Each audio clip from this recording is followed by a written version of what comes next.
జనార్దన్ భట్ని. నేను additional secretary ఆర్సిటిఏకి ప్లస్ జేఏసీ పెన్షనర్ దాంట్లో డిప్యూటీ సెక్రటరీ జనరల్. మేము ప్రభుత్వాన్ని ఏ గొంతెమ్మ కోరికలు కోరటం లేదు. మాకు న్యాయపరంగా రావాల్సింది అడుగుతున్నా.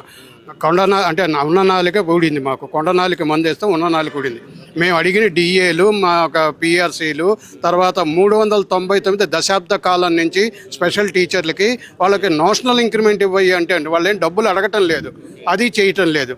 అలాగేను మేము కొంతమంది 93 ఏళ్ళు 96 ఏళ్ళు ఉన్నటువంటి వాళ్ళకి ఇప్పుడు హెల్త్ కార్డులు ఇచ్చి ఏం ప్రయోజనం వాళ్ళకి?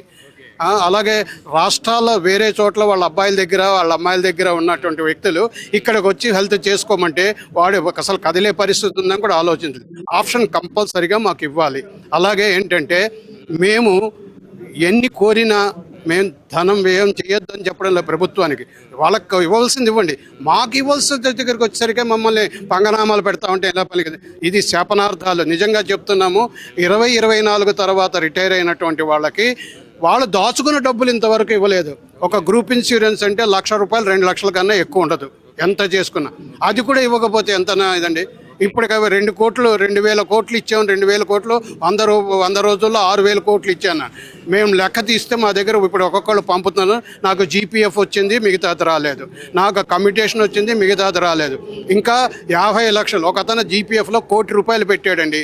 ఎందుకంటే పాపం పిల్లలు పెళ్లి చేద్దాము, ఇల్లు కడదామని. ఆ ₹1,00,00,000 రాలేదు, అప్పులు పాలయ్యాడు. ఆఖరికి చివరికి ఉరిపోసుకున్నాడు. మరి ఇటువంటివి చేస్తూ ఉంటే ప్రభుత్వం సహనం ఎంతగానో వస్తుంది. అంచేతను మేము పెన్షనర్స్ 7వ తారీఖు నాడు ధర్నా కార్యక్రమాన్ని పెట్టాము. ఈ ధర్నా కార్యక్రమానికి కూడా సొంగకపోతే, మా సమస్యలు తీర్చకపోతే ఏ విధంగా చేయాలో మేము చేయగలుగుతాము. అంతే, ఎక్కడ ఏ ప్రభుత్వం చేయలేదు. నేను 72 నుంచి జాయిన్ అయ్యాను. చంద్రబాబు నాయుడు గారు ఒకసారి ఇలాగే చేస్తే చివరికి ఉద్యోగులంతా కూడా గుణపాఠం నేర్పారు. ఆ తర్వాత ఆయన మార్పు జరిగింది. ఇదే అయితే నిజంగా తెలంగాణ ఏర్పడిన తర్వాత నిజంగా చెప్పాలంటే కేసీఆర్ గారు పిఆర్సీ ఇచ్చారు.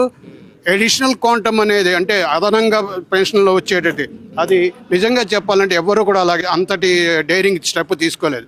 ఆయన ఉద్యోగులకి పెన్షనర్స్ ఇవ్వాల్సి ఇస్తూనే ఉన్నారు.